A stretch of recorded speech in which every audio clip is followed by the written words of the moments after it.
نبی صلی اللہ علیہ وسلم کی پہلی دعوت توحید تھی. ربیعہ بن عباد دلمی کہتے ہیں انہوں نے زمانہ جاہلیت بھی پایا اور بعد میں مسلمان بھی ہو گئے تھے. کہتے کہ میں نے رسول اللہ صلی اللہ علیہ وسلم کو ذو المجاز نامی بازار میں دیکھا. یعنی سب سے پہلا میرا انٹریکشن نبی صلی اللہ علیہ وسلم کے ساتھ بازار میں ہوا.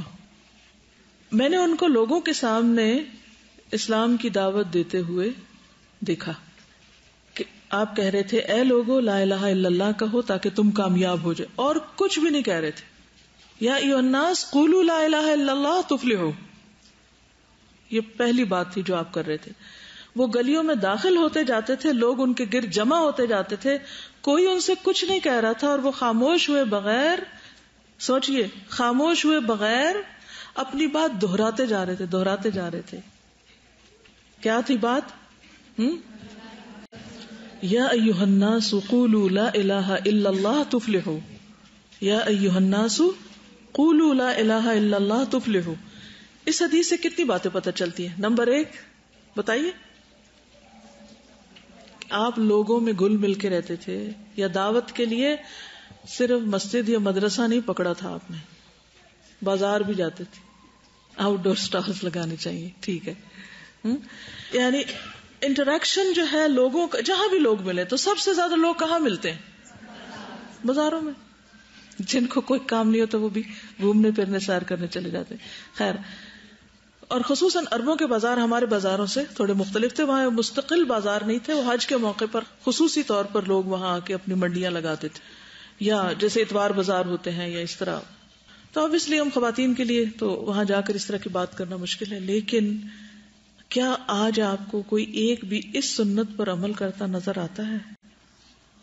ہاں, ہیں لوگ جو -20 اور 30 میں بھی ٹورانٹو کی سڑکوں پہ کھڑے ہو کر قرآن کا ترجمہ دے رہے ہوتے ہیں اور لوگوں کو بتا رہے ہوتے ہیں. ہیں ایسے لوگ, لیکن بہت بہت کم, خال. ہاں, کرسچنز کو آپ نے بھی شاید دیکھا ہوگا, ہر دروازہ نوک کرتے اور ہر پارک میں اور مختلف جگہوں پر کھڑے ہو کر. اگر آپ یورپ کی طرف جائیں نا تو آپ کو ویکینڈ پہ خاص طور پر جب لوگ بہت زیادہ گھوم پھر رہے ہوتے ہیں تو انہوں نے بھی اپنا بازار لگایا ہوا ہوتا ہے, اور وہ کوئی ایک کونے میں کھڑا ہو کر کرسچینٹی کی تبلیغ کر رہا ہوتا ہے. کبھی تو اکثر مجھے یاد ہے کہ یونیورسٹی کے باہر کبھی ہم جیسے دوپہر کو بریک میں نکلتے تھے تو کوئی نہ کوئی ینگ لڑکا کسی کونے میں کھڑا ہو کر ایک مجمع لگائے ہوئے ہوتا تھا, اور وہ بول رہا ہے اور کرسچینٹی کی دعوت دے رہا ہوتا تھا. اور لوگ کھڑے ہو کے سنتے ہیں, کھڑے ہوتے ہیں, کوئی بروشر پکڑتا ہے, کوئی ریفیوز کرتا ہے, کوئی چلا جاتا ہے, لیکن وہ کر رہے ہیں. لیکن ہم خواتین کے لیے مثلاً شادیاں اور وہ جو بڑی بڑی پارٹیاں, گیدرنگز, اس طرح کی جگہ ہوتی ہیں, وہاں ہم آرام سے بیٹھ کے چاہے ایک بندے سے بات کریں, دیٹ از اوور دعویٰ پلیس. بہت سے لوگ دین پڑھ کے پھر کیا کرتے ہیں, عافیت کے گوشے میں بس بیٹھ جاتے ہیں, آگے نہیں بتاتے بات. تو دوسرے کو بتانا بھی ضروری ہے, اس سے یہ ہوتا ہے کہ خیر واپس ہم تک پلٹتا ہے. دوسری چیز کیا تھی؟ دوسری کیا چیز اس حدیث سے پتہ چلتی ہے آپ کیا کرتے تھے؟ بغیر بریک کے ایک ہی بات دہرا رہے تھے. تو اس سے یہ پتہ چلتا ہے کہ کتنی امپورٹنٹ ہے یہی ایک بات اگر لوگوں کو سمجھ آ جائے. اور بہت سمپل آسان لینگویج میں بات کر رہے تھے, ٹھیک ہے. اور رسپانس کا ویٹ نہیں کر رہے تھے, اور لوگ اکٹھے بھی ہو رہے تھے, اور وہ آپ کو کچھ کہہ نہیں رہے تھے وہ لوگ. پھر ایک روایت میں آتا نا کہ ابو لہب پیچھے پیچھے جا رہا تھا اور وہ پتھر مار رہا تھا اور لوگ دیکھ رہے تھے تماشا. اسی طرح ایک اور روایت میں آتا ہے, بلحجیم قبیلہ کے ایک آدمی سے روایت ہے, وہ کہتے ہیں کہ میں نے پوچھا اے اللہ کے رسول صلی اللہ علیہ وسلم آپ کن چیزوں کی دعوت دیتے ہیں, یعنی آپ کا کیا پروگرام ہے؟ نبی صلی اللہ علیہ وسلم نے فرمایا میں اس اللہ کی طرف دعوت دیتا ہوں جو یکتا ہے. وہ اللہ جب کہ تم پر کوئی مصیبت آتی ہے اور تم اسے پکارتے ہو تو وہ تمہاری مصیبت کو دور کرتا ہے. جب تم کسی بیابان اور جنگل میں راستہ بھول جاؤ اور اس سے دعا کرو تو وہ تمہیں واپس پہنچا دیتا ہے. جب تم قحط سالی میں مبتلا ہوتے ہو اور اس سے دعا کرتے ہو تو وہ پیداوار ظاہر کر دیتا ہے, یہ تمہارے لیے رزق اگاتا ہے. تو یہ اللہ تعالیٰ کی پہچان کرائی, یہ اللہ تعالیٰ کی صفات بتائی انہوں نے کہ کون ہے رب. تو اللہ تعالیٰ کی معرفت بہت ضروری ہے. سہل بن سعد سے روایت ہے, غزوہ خیبر کے موقع پر نبی صلی اللہ علیہ وسلم نے حضرت علی کو جھنڈا دیا تو حضرت علی نے عرض کیا یا رسول اللہ صلی اللہ علیہ وسلم میں اسے اتنا لڑوں گا کہ وہ ہمارے جیسے ہو جائیں، یعنی مسلمان بن جائے. آپ نے فرمایا ابھی یوں ہی چلتے رہو، جب ان کے میدان میں اترو تو پہلے انہیں اسلام کی دعوت دو. یعنی مسلمانوں کو یہ نہیں سکھایا کہ جو مسلمان نہیں ہے بس اس کو مارنے کی فکر کرو. کیا کہ ان کو اسلام کی دعوت دو اور انہیں بتاؤ کہ اللہ کے ان پر کیا حقوق واجب ہیں. اللہ کی قسم اگر تمہارے ذریعے ایک شخص بھی ہدایت پا جائے تو تمہارے لیے سرخ اونٹوں سے بہتر ہے. یہ اس موقع پہ آپ نے بات فرمائی تھی، کیونکہ عموماً کیا ہوتا ہے کہ جنگ میں مال غنیمت حاصل ہوتا ہے یا دنیاوی کچھ فائدے حاصل ہوتے ہیں. کہ نہیں، اگر 100 اونٹ بھی تمہیں مل جائے، تم جیت جاؤ جنگ اور اتنا کچھ سب ہاتھ آ جائے تو بھی اس کی کوئی ویلیو نہیں جتنی ویلیو اس بات کی کہ کوئی ایک شخص صحیح عقیدے پر آ جائے، یعنی توحید اللہ کی ایک وحدانیت کو قبول کر لے. تو یہ نفع کا سودا ہے. تو جب ہم اس حدیث کو کوٹ کریں تو اس بات کو یاد رکھیں کہ وہ کون سی چیز ہے جو لوگوں کو آ جائے گی سمجھ تو میرے اتنے پوائنٹس بنیں گے. یعنی ایک شخص بھی ہدایت پا جائے، اسے مطلب کیا ہے، مراد کیا ہے، یعنی وہ اپنے رب کو پالے، توحید کی اس کو سمجھ آ جائے. ٹھیک ہے، کیونکہ اگر یہ سمجھ نہیں آئی تو باقی چیزوں کا کیا فائدہ ہوگا، ورنہ تو سارے عمل ہی برباد ہو جائیں گے. کیونکہ شرک کے ساتھ تو کسی عمل کا کوئی وزن ہی نہیں ہوگا. فلا نقیم لهم یوم القیامت وزنا. اسی طرح ایک اور روایت میں آتا ہے، جندب بن عبداللہ کہتے ہیں اور ابن عمر وغیرہ اور بھی لوگ ہیں، تعلمنا الایمان ثم تعلمنا القرآن فازددنا ایمانا، کہ ہم نے ایمان سیکھا پھر ہم نے قرآن سیکھا جس سے ہمارے ایمان میں اضافہ ہوا. یہ کہہ رہی تھی کہ ایمان میں اضافہ کیسے ہو، تو قرآن کا پڑھنا ایمان میں اضافہ کرتا ہے. دس از ون تھنگ، اور بھی ہے. ٹھیک ہے، تو پہلی چیز ایمان ہے، صحیح خالص اللہ کی پہچان. پھر اس کے بعد جب انسان قرآن پڑھتا ہے تو وہ اللہ کی کتاب ہے اور پھر اس پر عمل آسان ہوتا ہے اور پھر وہ پلٹ کر ایمان کو مضبوط کرتا ہے. مضبوط ایمان قرآن پر عمل آسان کرتا ہے اور ایک طرح سے یہ لازم و ملزوم بن جاتے، ایک سرکل مکمل ہو جاتا ہے. یعنی قرآن مجید پڑھنے کا بھی ایک ہدف ہونا چاہیے نا، ایک ایم، ٹارگٹ کیا ہے، کیوں پڑھ رہے ہیں. کچھ لوگوں کی بالکل پہلی کلاس شروع ہوئی ہے اور انہوں نے شروع ہی عقیدے سے کیا، انہوں نے اس حدیث پر صحیح عمل کیا ہے. عبداللہ بن مسعود سے مروی ہے کہ ایک شخص تھا جس نے توحید کے علاوہ کوئی نیک عمل نہیں کیا ہوا تھا. جب اس کی موت کا وقت قریب آیا تو اس نے اپنے اہل خانہ سے کہا کہ جب میں مر جاؤں تو مجھے جلا دینا اور میری راکھ کے 3 حصے کر دینا، ایک پانی میں بہا دینا، ایک ہوا میں اڑا دینا اور ایک مٹی میں ملا دینا. تو اس کے بچوں نے یہی کیا. مرنے کے بعد اس کو جلایا اور اس کی راکھ کو 3 حصوں میں اتنا دور دور پھیلا دیا کہ پانی میں دریا کے سپرد کر دیا اور ہوا میں اڑا دیا اور مٹی میں ملا دیا تاکہ اس کا حساب نہ ہو. تو اللہ تعالیٰ نے کیا کیا، اس کے مرنے کے بعد ہوا کے فرشتوں کو حکم دیا، وہ ایک ایک ذرہ جمع کر کے لیا. پانی کے فرشتوں کو حکم دیا، سارے اس کے وہاں سے ذرے نکال لیے، مٹی کے سارے، اور اس کو کھڑا کر دیا. پوچھا کیوں کیا تم نے یہ سب؟ کہا اللہ آپ کے ڈر سے کہ آپ میرا حساب لیں گے. یہ جو اللہ کی خشیت یا اللہ کا ڈر ہے، غلطی کے باوجود اللہ سے ڈرتے رہنا، اس بنا پہ اللہ نے اس کو معاف کر دیا. حدیث کا یہ الٹا مطلب یہ نہیں لے کہ اچھا صاحب غلط کام کرے جو بس ہم اللہ کو مانتے ہیں کافی ہے. یعنی آخری اس کی وصیت یہ تھی، اس کا مطلب ہے وہ توبہ کر رہا تھا. تو دوسری حدیث میں آتا ہے نا کہ جو شخص توبہ کرتا ہے اس کے لیے توبہ کا دروازہ کب تک کھلا ہے؟ مرنے سے پہلے تک. تو ہمیں نہیں معلوم کہ کس وقت موت آ جائے، توبہ کی بھی توفیق ہو یا نہ، وصیت بھی کر سکیں یا نہ. وہ جو سورۃ یاسین میں آتا نا کہ فلا یستطیعون توصیۃ ولا الی اہلہم یرجعون. جی، تو اس سے کیا پتہ چلتا ہے کہ اللہ تعالی کا ڈر جو ہے یہ اس عقیدے کی بنیاد ہے. اس کا وہ پہچان تھی نا اس کو رب کی، اور اس بات کی کہ وہ حساب لے گا. برا بن عازب کہتے ہیں کہ نبی صلی اللہ علیہ وسلم کی خدمت میں ایک شخص زرہ پہنے ہوئے حاضر ہوا اور عرض کیا یا رسول اللہ صلی اللہ علیہ وسلم میں پہلے جنگ میں شریک ہو جاؤں یا پہلے اسلام لاؤں؟ آپ نے فرمایا پہلے اسلام لاؤ، یعنی پہلے اسلام پھر کوئی کام. تو آپ نے فرمایا پہلے اسلام لاؤ پھر جنگ میں شریک ہونا. چنانچہ وہ پہلے اسلام لایا اس کے بعد جنگ میں شہید ہو گیا. آپ نے فرمایا اس نے عمل کم کیا لیکن اجر بہت پایا. یہ حدیث آپ نے پہلے بھی سنی ہوئی ہے, لیکن یہاں اس کو کوٹ کرنے کا مقصد کیا ہے کہ لا الہ الا اللہ جو ہے سارے اعمال سے بھاری ہے. اگر ایک لا الہ الا اللہ نہیں تو سارے اعمال بیکار ہیں, اور اگر باقی اعمال تھوڑے بہت بھی ہیں مگر یہ صحیح ہے تو پلہ جھک جائے گا.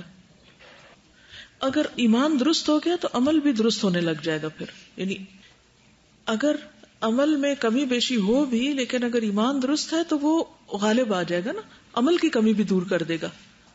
لیکن اگر ایمان ہی کمزور ہے تو عمل اور زیادہ کمزور ہوتا چلا جائے گا. تو اسلام کے جیسے میں نے عرض کیا نا, 2 حصے ہیں, ایک اعتقادی اور ایک عملی. تو دونوں ضروری ہیں, ان میں سے یہ نہیں کہا, بلکہ اگر آپ آگے جا کے دیکھیں گے کہ جو عملی حصہ ہے وہ ایک طرح سے فروعات ہے نا, جیسے درخت سے مثال لیجئے, جو جڑیں ہوتی ہیں کیا ان کا اثر شاخوں تک جاتا ہے یا نہیں؟ اگر بعض مخصوص جڑیں آپ کاٹ دیں تو کیا ہوتا ہے, اوپر سے درخت کا وہ حصہ سوکھ جاتا ہے. تو وہ ایک دوسرے سے انٹر ریلیٹڈ بھی ہے. لیکن بعض اوقات اگر شاخ توڑ دی جائے تو بھی درخت سروائیو کر جاتا ہے, لیکن اگر جڑ کاٹ دی جائے یا جڑ کو ہوا لگ جائے تو درخت سوکھ جاتا ہے. اب سمجھ آ گئی, ہے دونوں ہی اپنے اپنی جگہ ضروری. اب یہ ہے کہ اگر عقیدہ ہو ہی نہ تو پھر کیا نقصان ہے. اس سلسلے میں صحیح مسلم کی حدیث ہے, حضرت عائشہ فرماتی ہیں میں نے عرض کیا اے اللہ کے رسول صلی اللہ علیہ وسلم, ابن جدعان زمانے جاہلیت میں یعنی حالت کفر میں صلہ رحمی کرتا تھا, مسکینوں کو کھانا کھلاتا, اس کو کتنا فائدہ ہوگا؟ آپ نے فرمایا یہ کام اسے کوئی فائدہ نہ دیں گے, کیونکہ اس نے کبھی یہ نہیں کہا تھا کہ اے میرے رب قیامت کے دن میرے گناہوں کو معاف کر دینا. یعنی دور جاہلیت اس نے بڑے بڑے خدمت خلق اور نیکی کے کام کیے ہوئے تھے, لیکن لا الہ الا اللہ نہیں کہا تھا, اس لیے سب کام برباد, ان کا کوئی اجر نہیں. ابن عمر سے مروی ہے کہ عاص بن وائل نے زمانے جاہلیت میں 100 اونٹ قربان کرنے کی منت مانی تھی. یہ دین ابراہیمی پر تھے نا, تو یہ سارے کانسیپٹ جو اسلام میں ہیں یہ ان کے ہاں پائے جاتے تھے. نبی صلی اللہ علیہ وسلم نے آ کے عقیدے کی اصلاح کی تھی, ورنہ حج بھی ہو رہا تھا, نماز بھی ٹھیک ہے, اس میں شکلیں بدل گئی تھی, کئی خرابیاں بدعات شامل ہو گئی تھی, لیکن بیسک کانسیپٹس موجود, صلہ رحمی موجود تھی, اسی طرح قربانی اور منت ماننا, مہمان نوازی, اخلاقی خوبیاں, بہت ساری چیزیں تھی. تو عاص بن وائل نے کیا کیا, نظر مانی 100 اونٹ قربان کرنے کی. تو اس کے ایک بیٹے ہشام بن عاص نے اپنے حصے کے 50 اونٹ قربان کر دیے. دوسرے بیٹے نے اس کے متعلق نبی صلی اللہ علیہ وسلم سے پوچھا کہ میرے باپ نے نظر مانی تھی, اب وہ فوت ہو گیا, تو اولاد کو پوری کرنی ہوتی ہے نا وہ نظر. تو آپ صلی اللہ علیہ وسلم نے فرمایا اگر تمہارے باپ نے توحید کا اقرار کر لیا ہوتا, لا الہ الا اللہ پڑھی ہوتی, تو تم اس کی طرف سے جو بھی روزہ اور صدقہ کرتے اس سے ان کا نفع ہوتا. لیکن چونکہ اس نے لا الہ الا اللہ نہیں پڑھی تھی, اس لیے اگر تم یہ 50 اونٹ قربان کرو بھی تو اس کو فائدہ نہیں. تو صدقہ جاریہ بھی جب ہی حاصل ہوتا ہے انسان کو جب اس کا اپنا عقیدہ درست ہوتا ہے, ورنہ کسی کا عمل فائدہ نہیں دیتا. اگر ماں باپ کفر کی حالت میں مرے تو بچے کتنے بھی نیک ہوں ان کو نہیں چھڑا سکتے. ابراہیم علیہ السلام کی مثال آپ کے سامنے ہے. وہ حدیث میں آتا نا کہ حضرت ابراہیم نے دعا کی تھی کہ اللہ مجھے قیامت کے دن رسوا نہ کرنا, تو وہ ان کی دعا اپنے والد کی وجہ سے تھی, کیونکہ وہ مشرک فوت ہوا تھا اور دعا کی بھی اجازت نہیں تھی. تو قیامت کے دن اللہ تعالیٰ کہیں گے کہ ابراہیم اپنے پاؤں کی طرف دیکھو, تو وہاں ان کے والد مٹی میں لتھڑے ہوئے بجو کی شکل میں ہوں گے اور ان کو ٹانگوں سے پکڑ کے جہنم میں پھینک دیا جائے گا. یعنی لوگوں کو پتہ نہیں چلے, مٹی میں لتھڑے شکل نظر نہیں آئے گی کہ کون ہے, لیکن ابراہیم علیہ السلام کو دکھایا جائے گا کہ دیکھو. ابراہیم علیہ السلام اللہ کے دوست تھے, لیکن وہ اپنے والد کو نہیں چھڑا سکیں گے, کوئی بھی نہیں. تو اس لیے ہم اگر اپنے پیاروں سے محبت کرتے ہیں تو حکمت کے ساتھ ان کے بنیادی عقیدے کو کم از کم درست کر دیں, اس میں انہیں کوئی شک نہ رہے. کیا کیا چیزیں درست کرنی ہے اس کی انشاءاللہ ڈیٹیلز آپ کو چھوٹی چھوٹی آگے ملتی جائیں گی, ساتھ کے ساتھ ہوم ورک کرتے جائیں تو انشاءاللہ فائدہ ہوگا. تو ایک بات یاد رکھیے کہ عقیدے کے معاملے میں اپنی رائے، عقل، اجتہاد وغیرہ کوئی چیز نہیں ہے. یہ ایک پیکج ہے جو آپ کو ایز اٹ از لینا ہے. اس میں آپ یہ نہیں کہتے کہ میرے خیال میں یہ یا فلانی بات ایسے یا ویسے. اگر یہ کہا گیا اللہ کو مانو تو بس اللہ کو ماننا ہے. کیونکہ بہت سے لوگ کہتے ہیں ہم بھی مانتے ہیں، ہم فلاں کو تو صرف وسیلہ اور ذریعہ مانتے ہیں. پھر ہمیں دیکھنا ہوگا کہ کیا نبی صلی اللہ علیہ وسلم نے بھی اللہ تک پہنچنے کے ایسے کوئی وسائل اختیار کیے. تو صحابہ کرام نے اپنا عقیدہ قرآن و حدیث سے لیا، نبی صلی اللہ علیہ وسلم سے لیا، خود سے خود نہیں بنایا یا اپنے آس پاس ماحول سے نہیں لیا. اور ان کا طریقہ کار کیا تھا؟ جس چیز کی دلیل قرآن و سنت سے ملتی اس کو لے لیتے تھے، اور جس کی نہیں ملتی تھی اس کو چھوڑ دیتے تھے. اگر ہم اپنے بچوں کے اندر یہ چیز پیدا کر دیں تو آپ دیکھیں گے کہ انشاءاللہ ان کے سامنے اتنا واضح کرائیٹیریا سیٹ ہو جائے گا کہ آپ دنیا میں کہیں بھی ہوں، پھر آپ کو فکر کی ضرورت نہیں کہ کہیں ان کے اوپر اور اثرات نہ ہوں. میں جس دن آئی ہوں تو بچے بہت ایکسائٹیڈ تھے، ادھر ادھر باتیں کر رہے تھے، تو میں نے سنا کچھ گفتگو ایسے ہو رہی تھی باہر بچوں کی آپس میں جو مجھے ٹھیک نہیں لگی. تو میں نے مریم سے کہا کہ مریم تم ذرا گھر جا کے تو بچوں سے بات کرو اور ان کو بتاؤ کہ اگر تم نے کوئی بات ایسی منہ سے نکالی تو اس کی سزا ملے گی. آج صبح آئی تو کہتی کہ میں نے جا کے بات کی تو بڑا بیٹا کہتا ہے کہ اس کا ریفرنس کیا ہے. 7 سال کا بچہ پوچھ رہا ہے ریفرنس کیا ہے. تو یہ ہمیں ڈیولپ کرنا ہے اپنے اندر بھی اور بچوں کے اندر بھی کہ یہ جو آپ ہم کو خوشخبری یا سزا کی بات سنا رہے ہیں یہ کہاں لکھی ہوئی ہے. کیونکہ مائیں بچوں کو ہر وقت جھوٹی باتوں سے ڈراتی ہیں کہ وہ کوکو لے گئی، پتہ نہیں جن آ جائے گا، فلانا مار جائے گا. تو ان خرافات سے یعنی اب بچے کا عقیدہ بچپن سے ہی خراب کر دیتے ہیں نا، جھوٹ بول بول کے، اور ایسی چیزوں سے جنوں پریوں سے ڈراتے ہیں کہ. اور اس کی وجہ پتہ کیا ہے؟ ہم سنی سنائی پہ چل رہے ہوتے ہیں. اب مثلا ہم پری کی بات کر رہے ہیں نا، میں نے ابھی کی ہے. بچپن سے چونکہ پریوں کی کہانیاں اور پریوں کا ایک کانسیپٹ، وہ ایک ہمیں یاد ہے کلاس 2 میں ایک پوئم ہوتی تھی سریا کی گڑیا. اس کو میں پڑھتی تھی اور روتی تھی، اور بہت مجھے اس پر تکلیف ہوتے تھے کہ سریا کی گڑیا کو کیوں وہ پتہ نہیں پری لے گئی تھی. شاید اس میں آتا ہے نا کہ ایک دن پتہ نہیں وہ سو گئی، اور اب مجھے یاد بھی نہیں، حالانکہ میں نے پوری رٹی ہوئی تھی نظم. تو وہ پری آ گئی اور اڑا کے لے گئی. اور تو اب واقعی کو پریاں ہوتی بھی ہیں، وہ کیا ہوتی ہیں، کیا کانسیپٹ ہے پریوں کا. لیکن اتنا ہم نے پریوں کا سنا ہوا ہے کہ اگر کوئی کہے کہ پری نام کی کوئی چیز نہیں ہے تو ہم کہیں گے یہ بلا کیسے صحیح ہے کہ پری نہیں ہوتی. یعنی کہ پری تو ہماری زندگی کا ایک حصہ بنی ہوئی ہے. اسی طرح ہم ارواح کی بات کرتے ہیں کہ ارواح خبیثہ ہیں، اور ارواح کیا ہے؟ وہ ارواح انسانوں کی ہیں یا کس کی؟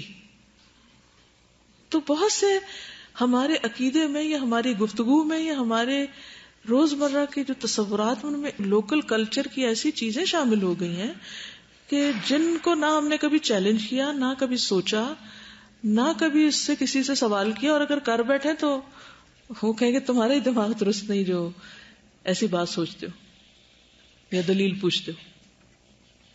تو بہرحال اپنی آخرت کی بھلائی کے لیے ہم کو سوچنا شروع کرنا ہے. جیسے کل بھی بات ہوئی تھی نا کہ ابراہیم علیہ السلام کی ریشنل تھنکنگ جو تھی، یہ نون ہسٹری میں سب سے پہلے شخص ہیں کہ جو انہوں نے کوسچنز کرنے شروع کیے تھے. تو کسی بھی چیز کی سچائی، کیونکہ جب اپنے اندر سچائی ہوتی ہے نا، اور انسان سچائی کی تلاش میں ہوتا ہے. صدیق کون ہوتا ہے؟ جو خود بھی سچا ہوتا ہے اور سچائی کی تلاش میں ہوتا ہے اور سچائی کے لیے جستجو کرتا ہے کہ مجھے صحیح خالص سچی چیز ملے. اسے آلودہ چیزوں سے کوئی دلچسپی نہیں ہوتی. تو اس معاملے میں آپ نے اللہ سبحانہ وتعالیٰ سے دعا بھی کرنی کہ اللہ ہمارے دل کو ساری آلودگیوں سے پاک کر دے اور ہمیں خالص توحید دے اور وہ عقیدہ دے اور وہ سوچ دے کہ جو تجھے پسند آ جائے، کیونکہ تیرے لیے کرنا ہے سب کچھ. جس کے لیے کام کیا جاتا اگر اسی کو پسند نہ ہو تو کیا فائدہ ہے؟ فائدہ سمجھ آئی انالوجی؟ جس کے لیے کر رہے ہیں اگر اسی نے ریجیکٹ کر دیا تو کیا؟ ہماری ایک ٹیچر ہوتی تھی سائنس کی، اگر ان کو کوئی ڈرا کرتے تھے نا وہ پریکٹیکل کے بعد، وہ بڑی بڑی سائنس کی کاپیاں نہیں ہوتی تھی جو، تو وہ دیکھتی تھی اور اگر ان کو کوئی چیز پسند نہیں آتی تو وہ یوں پھینکتی تھی، یوں، یعنی ہر روز کلاس میں یوں کاپیاں پھینکتی تھی. بہت زبردست ٹیچر تھی ویسے، زبردست. لیکن وہ اتنی سی بھی مسٹیک برداشت کر کے یہ نہیں کہتی تھی، اور کبھی تو پھاڑ دیتی تھی. سب کے رنگ پیلے ہوتے تھے کہ اب کیا ہوگا. تو ریجیکشن کا جب کوئی کنسپٹ آتا ہے تو مجھے، یہ کلاس 9 کی بات ہے، یعنی سالوں پرانی، لیکن کبھی بھولی نہیں یہ بات. تو ریجیکشن کی جب بات آتی ہے نا کہ پھاڑ نہ دے اور پھینک نہ دے، تو ہمارا اعمال نامہ بھی اگر اوٹ پٹانگ باتیں اس میں جمع کر دی نا تو کہیں پھاڑ نہ دیا جائے اور پھینک نہ دیا جائے، کیا حاصل پھر ان سارے کارناموں کا. تو اس لیے کوشش بھی کرنی ہے اور حق کو پانا بھی ہے، اور اس چیز کی دعا کرنے کے علاوہ وہ جو چھوٹے موٹے ذرے ادھر ادھر چپکے ہوئے نا جن کا ہمیں خود بھی نہیں پتا، ان سب کو بھی نکال کے بالکل کرسٹل کلیئر ہمارا دل کر دے کہ جس میں واقعی اللہ کے سوا کچھ نہ ہو.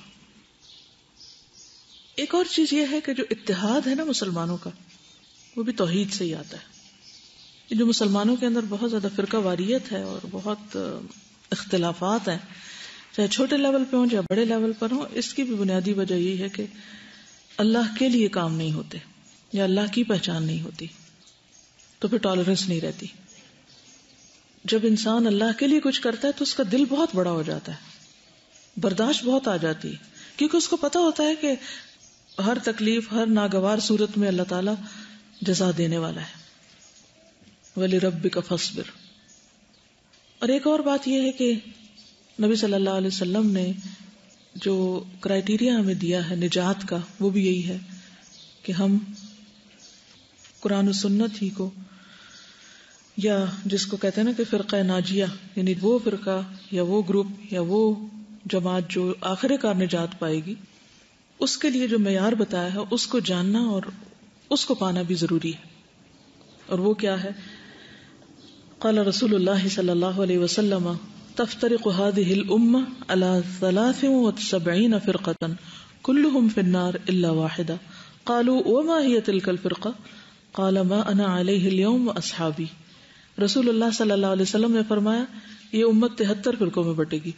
پہلے آپ نے ایک اور جگہ پر ایک اور روایت میں آتا ہے کہ یہود 71 فرقوں میں بٹے اور نصارہ 72 میں، اور یہ امت 73 میں بٹے گی. وہ آگ میں جائیں گے سوائے ایک کے. صحابہ نے پوچھا وہ ایک فرقہ کون ہوگا؟ آپ صلی اللہ علیہ وسلم نے فرمایا جس پر آج میں اور میرے صحابہ ہیں، یعنی جو دین یا طریقہ میرا اور میرے ساتھیوں کا ہے، یہ ہے اصل ہدایت کا معیار. جیسے قرآن مجید میں بھی آتا ہے فَإِنْ آمَنُوا بِمِثْلِ مَا آمَنْتُمْ بِهِ فَقَدْ اهْتَدَوْا. اگر لوگ ایسا ایمان لائیں کس پر؟ آمن باللہ وملائکتہ کتبہ ورسلہ، جیسے اللہ کے رسول صلی اللہ علیہ وسلم کا تھا اور آپ کے ساتھیوں کا تھا، تو وہ قابل قبول ہے. باقی جتنے فرقے بعد میں بنے، اور تاریخ میں آپ بہت سے کے نام پڑھیں گے، کہتے اپنے آپ کو سب مسلمان تھے، لیکن وہ چیزیں نہ قرآن میں ملتی ہیں نہ سنت میں ملتی ہیں، لوگوں نے خود ساختہ گھڑ لی.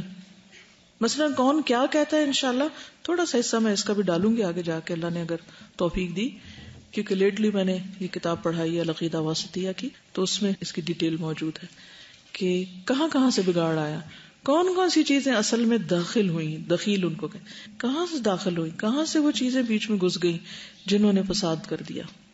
بعض اوقات بالکل پیور خالص صاف ستھری چیز ہوتی ہے، اگر تھوڑی سی بھی کوئی ایسی چیز داخل ہو جائے جو اس کے بیسک جو اس کا سٹرکچر ہے اسی کو بدل دے، تو پھر وہ مثلا پانی ہے تو پانی 2 گیسز سے بنا ہے نا، تو اگر اس کے اندر ایسی چیز ڈالی جائے جس سے یہ دونوں سپلٹ ہو جائے تو رہیں گے تو وہ اسی کے اجزاء، لیکن وہ پانی تو نہیں کہلائے گا نا. تو اس نے اس کو بگاڑ دیا، الگ کر دیا. وہ کیا عمل ہوتا ہے کہ واپس پلٹ جاتی ہیں دونوں گیسیں. ریورسیبل ریئیکشن، 2 طرح کے ریئیکشن ہوتے ہیں نا، ایک ریورسیبل ہوتا ہے ایک ریورسیبل ہوتا ہے.